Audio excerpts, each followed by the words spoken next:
You and I hate most QSL cards. You can see right here I got a whole big selection of QSL. So what are QSL cards? In the ham radio and slash citizens band, or CB radio, QSL means that I received your transmission. So in the 20s and 30s, 40s, 50s, and actually up until today, although I don't think you hear about it as much today, it was big as a hobby to get on your ham or CB radio later, I believe, and talk to people throughout the United States on your ham radio. And when you spoke to them in whatever conversation, you'd exchange addresses, and then you would send these cards to that person to acknowledge that you received their radio transmission and that you spoke.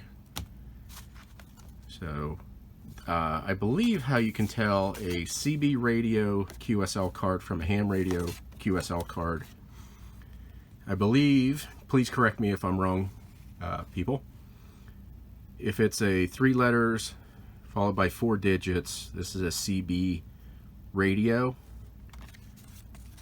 And if it's a series of mixed together letters and numbers, then this is a ham radio QSL cards. So I don't even deal with these CB radio ones, and I will only deal with a few of these ham radio ones. So you will find these all over the place. If you buy a lot of postcards, almost guaranteed you're going to find some of these QSL cards for CB and for ham radios. However, there are some that can be very, very valuable.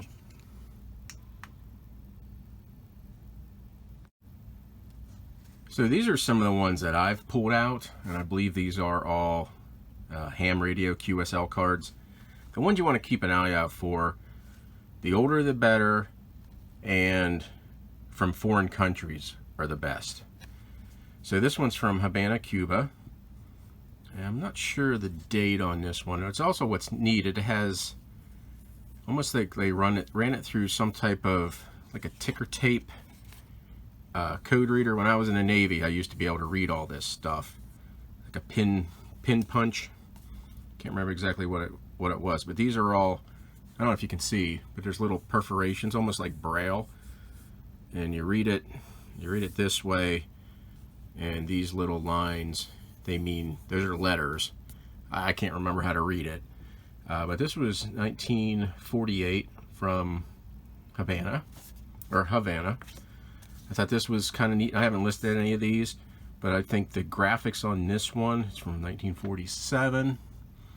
Just the graphics are pretty cool. And Wellfleet, Massachusetts, just regular postcards from there have always sold well for me. This one's from New Zealand, and it is also 1947. I've sold some from the 1930s and get $20 to $30 for them. This one's from the Canal Zone in 1947 also. And it has a Canal Zone stamp. No, sometimes they'll have a canal. Oh, there's a cancel from the Canal Zone. This one's from Lima, Peru. It's kind of a neat one, also from 1947. So I haven't done research on these ones, but they could be $20 to $30. And also what you may find are real photos of ham radio people. They took, this is his ham radio setup with his call letters. And this is from maybe 1945? No, 1931 or 1937. So it's, 1931. So a real photo ham radio QSL card. So that one's kind of neat. So let me take you to the screen and show you some of the good ones, and then also show you lots on eBay.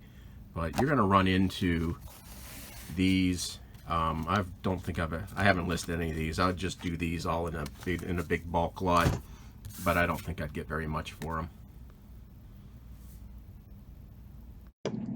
So as you can see on the screen, I just typed in QSL card under collectible. There's 12,800 QSL cards. I did not search from lowest to highest. We'll search highest to lowest real quick. So someone's trying to sell 821 from 1930s for, you know, 1,300 bucks pretty much. From the 70s, you know, 1,200, 1,100, 1,200 bucks. From the 50s and 80s, 1,000 bucks. I just don't think they're going to get that. And let's just do a sold real quick. Let's look on here for the highest. So a lot of 600 from the 1920s. But they did get almost 1,200 bucks. That's pretty good. Here's one from Tibet for $390. A lot of 20 from Australia. So some of them can command a lot of money. I just don't personally like them as a postcard guy. I mean, here, 5,000 QSL cards for 250 bucks.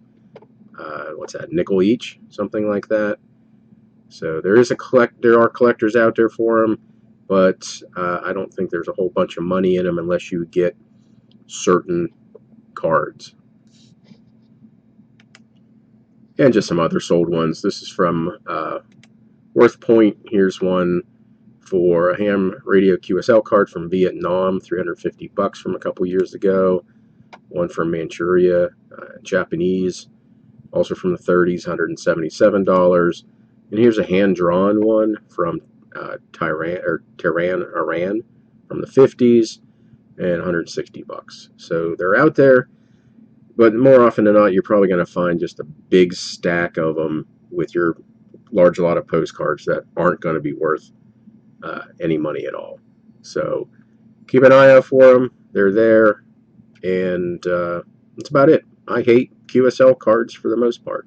So that's it. As always, I thank you for watching.